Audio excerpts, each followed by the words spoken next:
नमस्कार मित्रांनो, तुमचं स्वागत आहे आपल्या फॅक्ट वर्ल्ड या चॅनलवर. मित्रांनो, तुम्हाला इथं बालभारतीच्या जुन्या पुस्तकामधील विविध धडे पाहायला मिळतात. चला तर मग आज आपण एक नवीन धड्याला सुरुवात करूया. धड्याचं नाव आहे अजाबराव.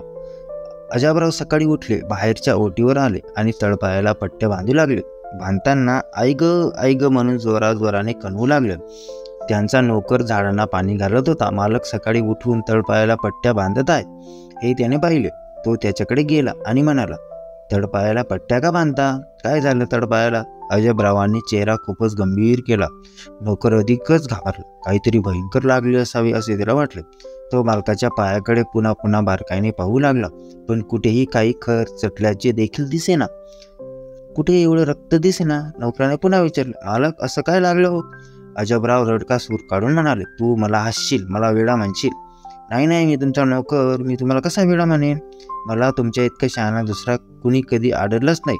सांगा काय लागलं पायाला? डोळ्यात पाणी आले. हाताने खिळ्याचा आकार दाखवत ती म्हणाले, माझ्या पायात एवढा मोठा खिळा रुतला रे. एवढा मोठा खिळा? बापरे, पण तू केव्हा रुतला? रात्री कुठे गेला होता तुम्ही? कुठेच नाही रे, झोपलो होतो. मग एवढा मोठा खिळा कुठे रुतला? स्वप्नात. नोकराला आश्चर्य वाटले. स्वप्नात खिळा रुतला म्हणून सकाळी उठून पायाला पट्टी बांधायची हा वेडपणा आहे. तरी पण नौकर मालकापेक्षाही अधिक कळवळला. गळा काढून रडायला लागला आणि म्हणाला, मालक, तुम्ही आमचं कधीही ऐकत नाही. त्याचा परिणाम असा झाला, माझा ऐकलं असतं तर स्वप्नात खिळा रुतला नसता. तू काय सांगितलं होतंस मला? झोपताना पायात जोडे घालत जा म्हणून.